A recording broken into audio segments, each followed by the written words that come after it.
ঠাকুর, মা ও স্বামীজির চরণে প্রণাম নিবেদন করে এই দিব্যত্রয়ী সকল ভক্তদের জন্য পাঠ করছি উদ্বোধন কার্যালয় থেকে প্রকাশিত শ্রী ম কথিত শ্রী শ্রী রামকৃষ্ণ কথামৃতর কিছু বিশেষ অংশ। আজ পাঠ করব ভক্ত সঙ্গে শ্রী রামকৃষ্ণ পর্বের প্রথম পরিচ্ছেদ। শ্রী শ্রী অন্নপূর্ণা পূজা উপলক্ষে ভক্ত সঙ্গে সুরেন্দ্র ভবনে। সুরেন্দ্রের বাড়ির উঠানে ঠাকুর শ্রী রামকৃষ্ণ সভা আলো করিয়া বসিয়া আছেন। অপরাহ্ন বেলা 6টা হইল। উঠান হইতে পূর্বাশ্ব হইয়া ঠাকুর দালানে উঠিতে হয়। দালানের ভিতর সুন্দর ঠাকুর প্রতিমা, মার পাদপদ্মে জবা, বিল্ল, গলায় পুষ্পমালা।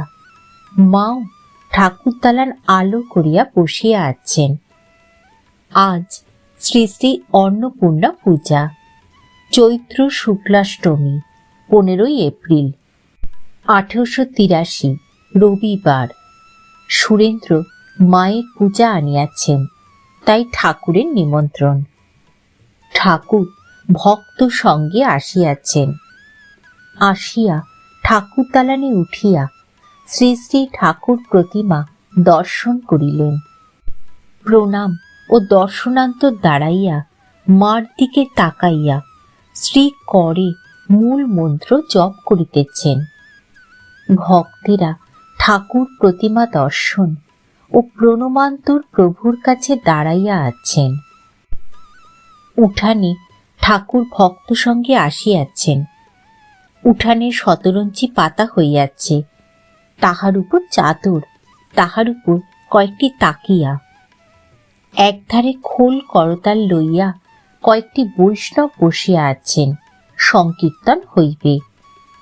ঠাকুরকে ঘেরিয়া ভক্তেরা সব বসিলেন। ঠাকুর শ্রী রামকৃষ্ণকে একটি তাকিয়া লইয়া বসিতে বলা হইল।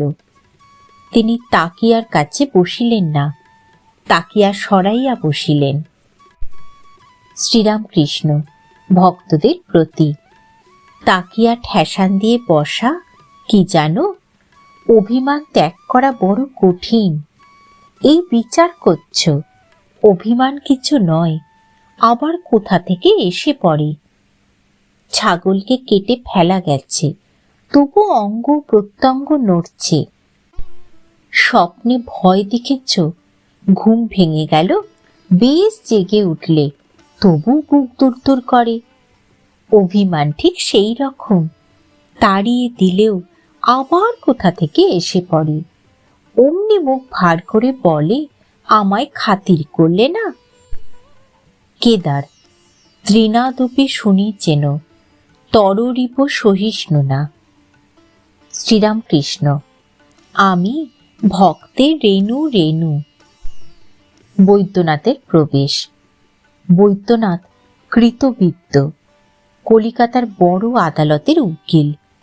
ঠাকুরকে হাত জোর করিয়া প্রণাম করিলেন ও একপার্শ্বে আসন গ্রহণ করিলেন। সুরেন্দ্র শ্রীরামকৃষ্ণের প্রতি, ইনি আমার আত্মীয়। শ্রীরামকৃষ্ণ হ্যাঁ, এর স্বভাবটি বেশ দেখছি। সুরেন্দ্র ইনি আপনাকে কি জিজ্ঞাসা করবেন, তাই এসেছেন। শ্রীরামকৃষ্ণ বৈদ্যনাথের প্রতি, যা কিছু দেখছ সবই তার শক্তি। তার শক্তি ব্যতি রেখে কারু কিছু করবার জো নাই।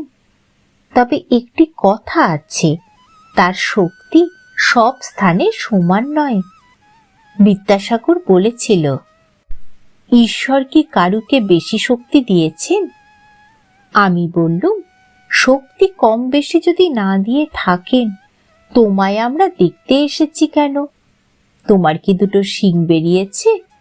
তবে দাঁড়ালো যে ঈশ্বর বিভু রূপে সর্বভূতে আছেন, কেবল শক্তি বিশেষ।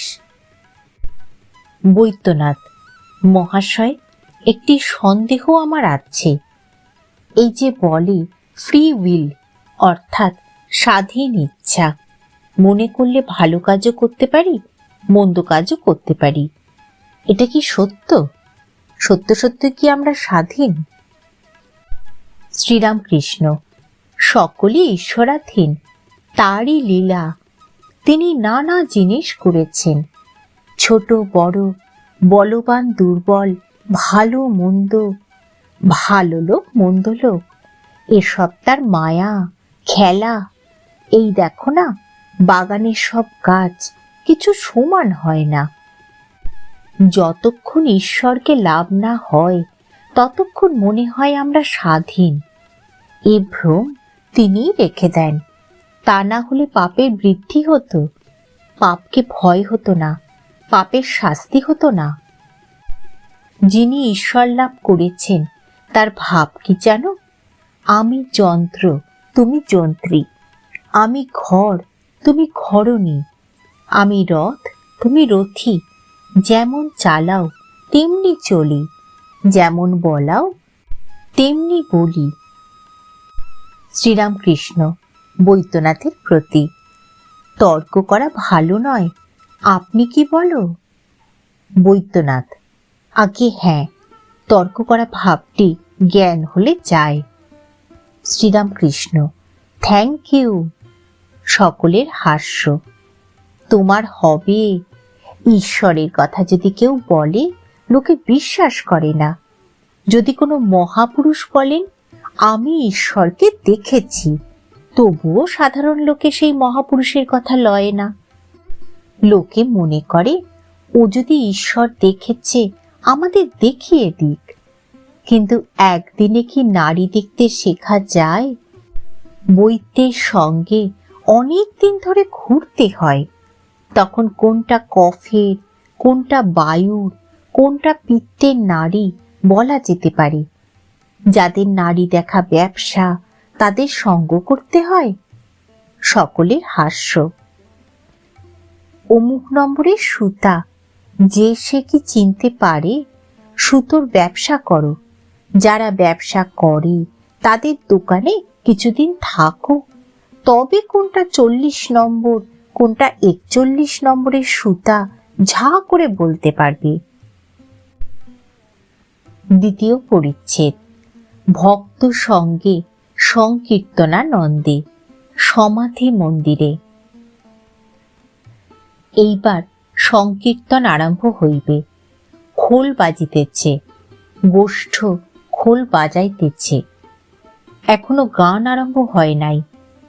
খোলের মধুর বাজনা গৌরাঙ্গ মণ্ডল ও তাহাদের নাম সংকীর্তন কথা উদ্দীপন করে। ঠাকুর ভাবে মগ্ন হইতেছেন।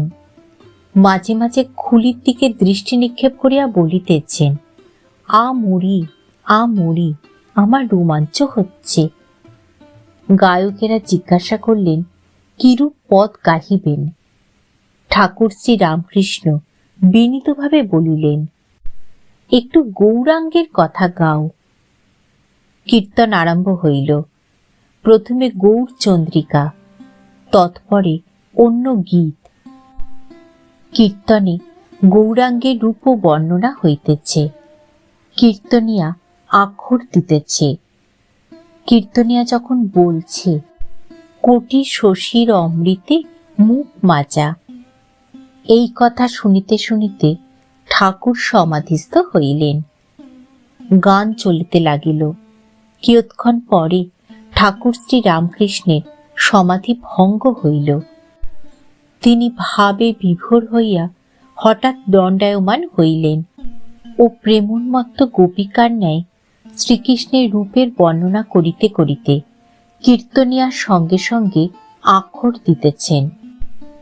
ঠাকুর নৃত্য করিতে করিতে আক্ষর দিতেছেন। ভক্তেরা অবাক হইয়া দেখিতেছেন। ঠাকুর শ্রী রামকৃষ্ণ আসন পুনর্বার গ্রহণ করিয়াছেন। কীর্তন চলিতে লাগিল। কীর্তন থামিলে ঠাকুর ভাগবত ভক্ত ভগবান এই মন্ত্র উচ্চারণ করিয়া বার বার ভূমিষ্ঠ হইয়া প্রণাম করিতেছেন। চতুর্দিকের ভক্তদের উদ্দেশ করিয়া প্রণাম করিতেছেন ও সংকীর্তন ভূমির ধূলি গ্রহণ করিয়া মস্তকে দিতেছেন। ঠাকুর, মা ও স্বামীজির চরণে প্রণাম নিবেদন করে শেষ করছি আজকের পাঠ।